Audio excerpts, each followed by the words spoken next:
بسم اللہ الرحمن الرحیم. شروع اللہ کا نام لے کر جو بڑا مہربان نہایت رحم والا ہے.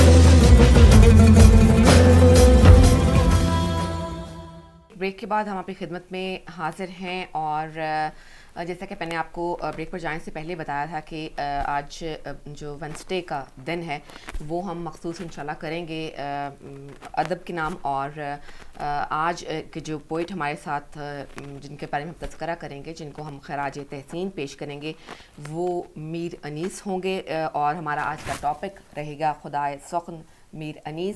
اور اس پہ بات کرنے کے لیے میرا خیال ہے کہ مجھے اس سے بہتر جو ہیں اسپیکر نہیں مل سکتے تھے، اور ہمارے ساتھ موجود ہیں ڈاکٹر مرزا شفیق شفق صاحب، اور جو کہ ظاہر ہے ان کی اسپیشلٹی ہے ادب.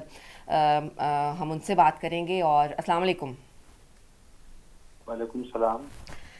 بہت بہت شکریہ. جی اللہ کا شکر. آپ ٹھیک ہیں؟ جی اللہ تعالیٰ کرم آپ کی. جی بہت بہت شکریہ آپ کا. مجھے جب خیال آیا کہ یہ ہم اسٹارٹ کرتے ہیں، بلکہ آپ کے ساتھ مل کر ہی یہ سوچا کہ اس پروگرام کو بھی ویک میں شامل کریں، تاکہ جو ہم ادبی انسیت ہماری جو ہے وہ ختم ہو چکی ہے تقریباً، اس کو ہم دوبارہ بیدار کر سکیں. تو کیا کہیں گے شفق صاحب آپ اس سلسلے میں، کہ تھوڑا سا پہلے ہم اس سے پہلے کہ ہم شاعر کی طرف بڑھیں، یہ بتائیے گا کہ ہم نے دوری کیوں اختیار کر لی ہے ادب سے؟ دیکھیے، میں سب سے پہلے تو آپ کے جذبے کو سلام کرتا ہوں کہ آپ نے اپنے چینل پر یہ سوچا کہ ایک ادبی سلسلہ بھی شروع کیا جائے، کیونکہ ایسے وقت میں جب ہماری نیو جنریشن اردو ادب سے دور ہوتی جا رہی ہے، اور اس میں سب سے بڑا جو دخل ہے وہ ہماری خود کی بے التفاتی اور بے توجہی کا ہے کہ ہم نے اپنی نیو جنریشن کو اردو نہیں پڑھائی ہے اس طرح سے جس طرح سے پڑھانا چاہیے، اور ہم اس طرح سے اپنی نئی نسل کی تربیت نہیں کر رہے ہیں جس طرح سے ہمیں کرنا چاہیے. تو ظاہر سی بات ہے جب اردو ہی نہیں ان کو پڑھنا آئے گی تو وہ ادب میں دلچسپی کیا لیں گے؟ ادب میں دلچسپی تبھی ہوگی جب زبان میں دلچسپی ہوگی، اور زبان میں دلچسپی پیدا کرنا یہ تو ہمارا فرض ہے کہ ہم خود پیدا کریں. بالکل. تو آج کے جیسے ہمارے شاعر جو ہیں جن کو ہم خراج تحسین پیش کریں گے وہ میر انیس ہیں. بتائیے گا کچھ میر انیس کے بارے میں. میر انیس کا تو نام جیسے ہی لبوں پر آتا ہے تو جہاں احتراماً ہماری نگاہیں جھکتی ہیں وہیں دل بھی جھکنے لگتے ہیں. بالکل. خدائے سخن میر انیس کا نام اتنا بڑا نام ہے کہ ان کا نام جب آتا ہے تو زبان پہ نام لیتے ہوئے بھی ایک افتخار سا محسوس ہوتا ہے. اور میر انیس نے جو اردو مرثیے کی جس طرح سے خدمت کی ہے وہ ناقابل فراموش ہے. اور بلکہ حقیقت یہ ہے کہ آج اگر مرثیے کا تعارف، مرثیے کی پہچان کوئی ہے تو وہ انیس ہی ہیں. یوں تو مرثیے انیس سے پہلے بھی کہے گئے اور انیس کے بعد بھی کہے جا رہے ہیں اور آگے بھی کہے جاتے رہیں گے، مگر جس مقام پر انیس نے اردو مرثیے کو پہنچا دیا ہے اس کے آگے شاید اب کوئی مقام ہے نہیں کہ جہاں لے کر جائیں ہمارے آنے والے مرثیہ نگار حضرات. اور شاید اسی لیے شمس الرحمان فاروقی نے اپنے ایک مضمون میں مرثیے کی معنویت پہ گفتگو کرتے ہوئے یہ سوال بھی قائم کیا تھا کہ کیا مرثیہ اب آج کے عہد میں بھی اسی طرح سے بامانی صنف سخن ہے جس طرح سے انیس کے زمانے میں تھی؟ تو یہ سوالات بھی قائم ہونے لگے ہیں کہ اب آج کے عہد میں اس طرح کے مرثیہ نگار کیوں نہیں پیدا ہو رہے ہیں جس طرح کے مرثیہ نگار انیس و دبیر تھے. تو اس کا سب سے بڑا سبب یہ ہے جہاں تک میں سمجھتا ہوں کہ ہماری جو زبان ہے اب اس طرح کے اساتذہ ہم پیدا کرنے سے قاصر ہیں کہ جس طرح کی تربیت اور جس طرح کی تعلیم پہلے ہوا کرتی تھی، جبکہ اس زمانے میں گھروں میں تعلیم و تربیت کا انتظام ہوتا تھا، اس طرح سے کالج اور یونیورسٹیز اتنی زیادہ نہیں تھی جتنی اس وقت موجود ہیں، اور جس طرح سے اساتذہ کی کثرت اس وقت ہے اس وقت اتنی کثرت بھی نہیں ہوا کرتی تھی. مگر افسوسناک پہلو یہ ہے کہ جو اساتذہ ہیں اس وقت موجودہ یونیورسٹیز اور کالجوں میں، تو وہ خود ایسے ہیں بہت سے بیشتر افراد، بلکہ شمس الرحمان فاروقی کے لفظوں میں اگر کہیں تو جاہلوں کی ایک کھیپ ہے جس نے یونیورسٹی اور کالجوں پر قبضہ کر لیا ہے گروپ بندی اور جماعت سازی کے ذریعے سے.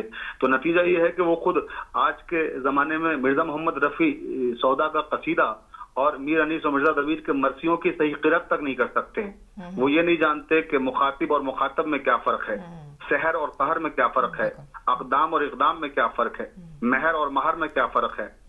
تو اس طرح کا جہاں ماحول ہو اس میں ہم کیا توقع کر سکتے ہیں کہ لوگ مرثیوں کو سمجھیں گے یا انیس کو سمجھیں گے. لیکن پھر بھی ہم مایوس نہیں ہیں اور ہمیں کوشش کرنا چاہیے اور کر رہے ہیں اور کرتے رہیں گے انشاءاللہ، تاکہ ہر عہد میں اردو زبان اور ادب سے جو سچی وابستی رکھنے والے لوگ ہیں وہ اردو ادب کو زندہ اور تابندہ رکھیں.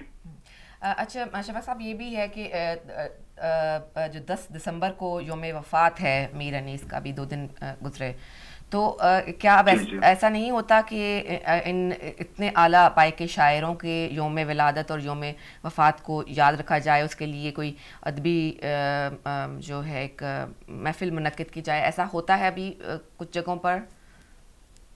جی، میں اس کے لیے سب سے پہلے تو آپ کے چینل کو، ہدایت ٹی وی کو میں مبارکباد دیتا ہوں کہ آپ کو میر انیس کا خیال آیا ان کے یوم وفات کے موقع پر. ورنہ یقین جانیے میں ہندوستان میں تو خیر رہتا ہی ہوں اور پاکستان کے بھی سارے اخبارات آن لائن میں دیکھتا ہوں اور میں پڑھتا ہوں. تو میں نے دیکھا کہ ہندوستان اور پاکستان اردو کے یہی 2 بڑے مرکز ہیں، اور اس کے علاوہ تو پوری دنیا میں اردو بولی جاتی ہے، اردو والے ہر جگہ موجود ہیں، وہ ایک الگ بحث ہے. لیکن سب سے بڑے مرکز جو اردو کے ہیں وہ ہندوستان اور پاکستان ہیں. تو ان مراکز پر بھی نہ تو میں نے دیکھا کہ کسی اخبار نے کوئی اسپیشل شمارہ نکالا ہو انیس کے یوم وفات پر، نہ ہمارے جو اردو کے چینلز ہیں مختلف، چاہے وہ پاکستان کے ہوں چاہے ہندوستان کے ہوں، میں نے نہیں دیکھا کسی بھی چینل پہ کوئی بلا اہتمام میر انیس کے تعلق سے بہت بڑا کسی نے پروگرام کیا ہو یا کچھ دکھایا ہو، یا دن بھر کوئی اس طرح کا پروگرام نشر ہوا ہو کہ جس سے لوگوں کو یاد آئے کہ انیس کا یوم وفات ہے.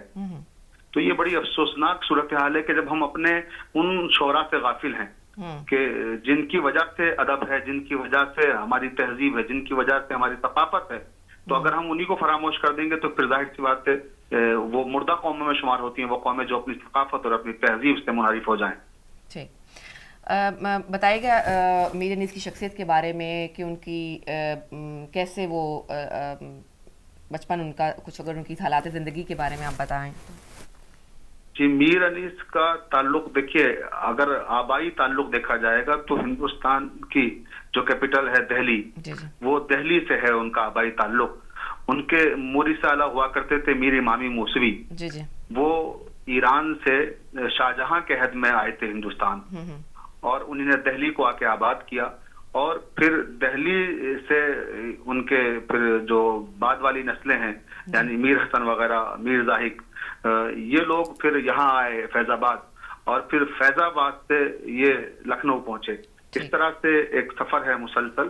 اور میر انیس کی جو پیدائش ہے، وہ میر انیس کی پیدائش 1803 میں وہ گلاب باڑی ایک محلہ فیض آباد میں ہے جو اودھ ریاست تھی، اس کا علاقہ تھا، تو وہ وہاں پر پیدا ہوئے تھے.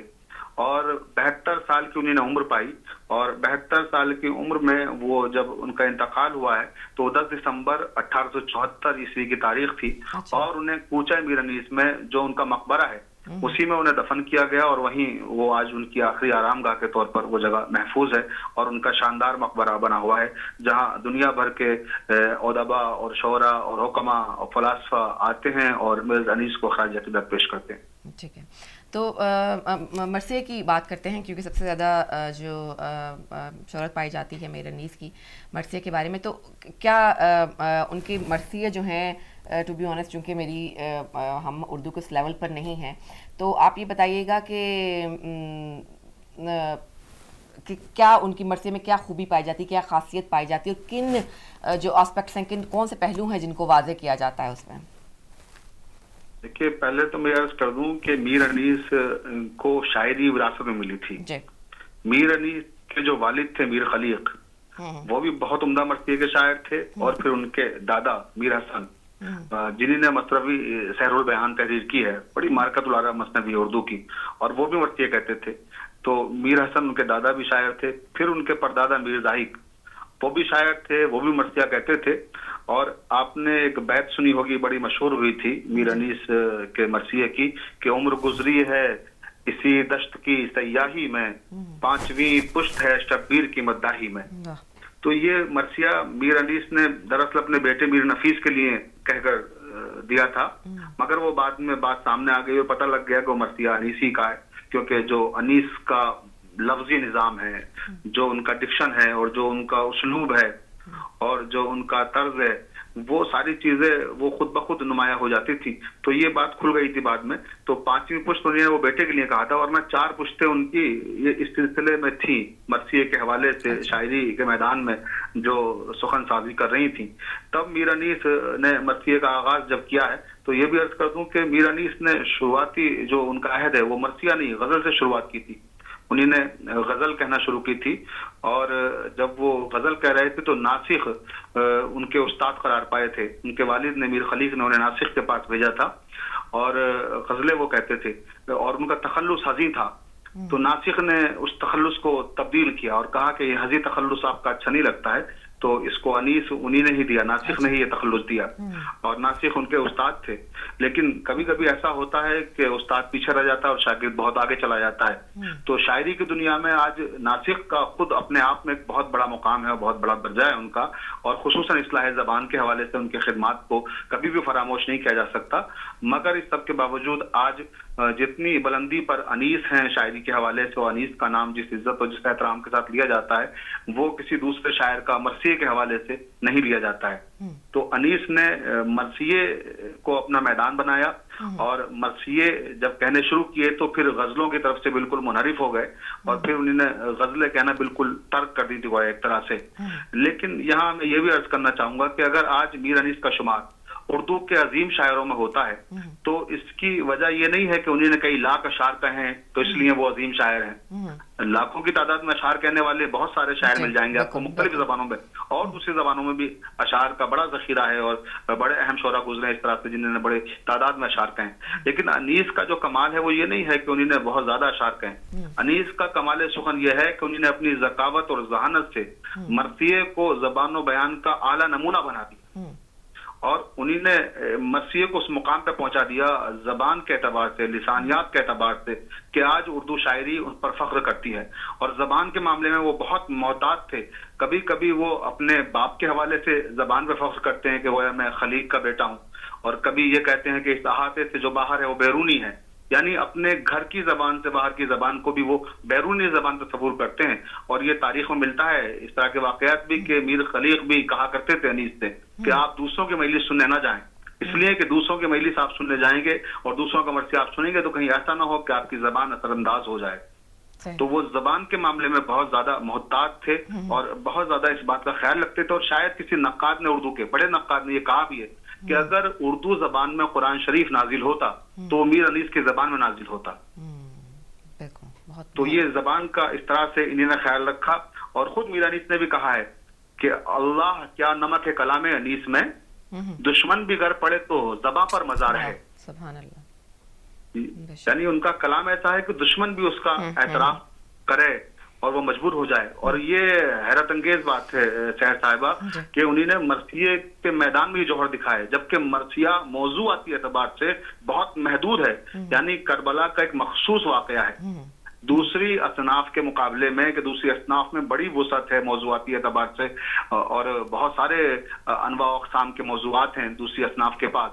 لیکن مرثیہ ایسا ایک ہمارا ادب کا مخصوص وہ ہے میدان اور ایسی صنف ہے کہ جس میں موضوع بہت محدود ہے، اور موضوع بھی ایسا نازک اور حساس ہے کہ اس میں بہت زیادہ آپ اپنی ذہنی یا دماغی چیزوں کو شامل نہیں کر سکتے ہیں. ایک مذہب کے دائرے میں قید رہ کے ہمیں اس میں اپنے فنی جوہروں کو دکھانا ہے، جبکہ دوسری اصناف میں جولانیت ابا دکھانے کے بہت زیادہ مواقع ہیں. لیکن انیس نے اس محدود فضا میں اتنی وسعت پیدا کر دی اپنی زبان کے ذریعے سے، اور اپنی جو مخصوص ان کی زبان کے ساتھ ساتھ ذخیرہ الفاظ ہے اس کے ذریعے سے انہوں نے ایسی شعری جمالیات تخلیق کی کہ آج اردو مرثیہ دنیا کی عظیم ترین اصناف میں شمار ہوتا ہے. اور اگر اردو شاعری کو کسی وجہ سے ہم دوسری اصناف میں دوسری زبانوں کے سامنے رکھ سکتے ہیں تو وہ صرف مرثیہ ہی ایسی صنف ہے کہ جس سے ہم عالمی سطح پر دوسری زبانوں سے مقابلہ کر سکتے ہیں جس کا.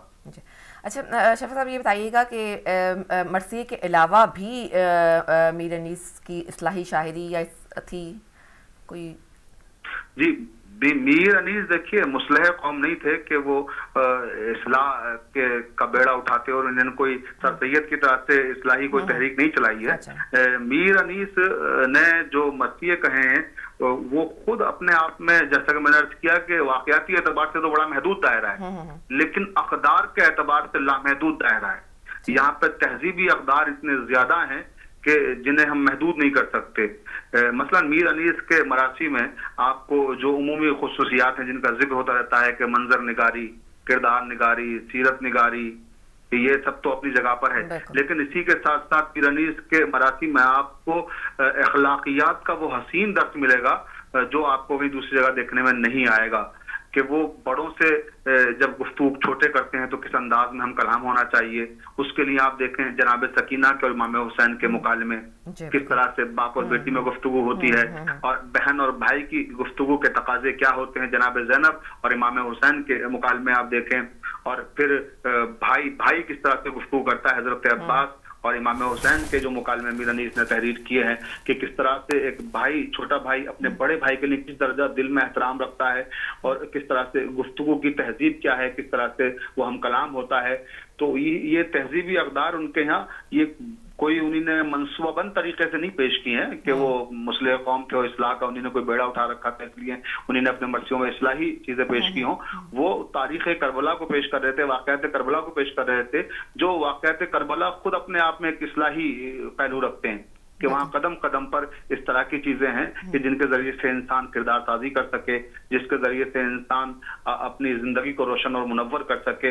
اور انیس نے کچھ اصول بنائے تھے مرثیے کے لیے، انہوں نے ایک بوتیقہ بنائی اور وہ آج تک چلی آ رہی ہے. مثلا انہوں نے کہا تھا کہ روزمرہ شرفا کا ہو، سلاست ہو وہی، لب و لہجہ وہی سارا ہو، متانت ہو وہی، سامعی جلد سمجھ لیں جسے صنعت ہو وہی، یعنی موقع ہو جہاں جس کا عبارت ہو وہی، لفظ بھی چست ہوں مضمون بھی عالی ہوئے، مرثیہ درد کی باتوں سے نہ خالی ہوئے.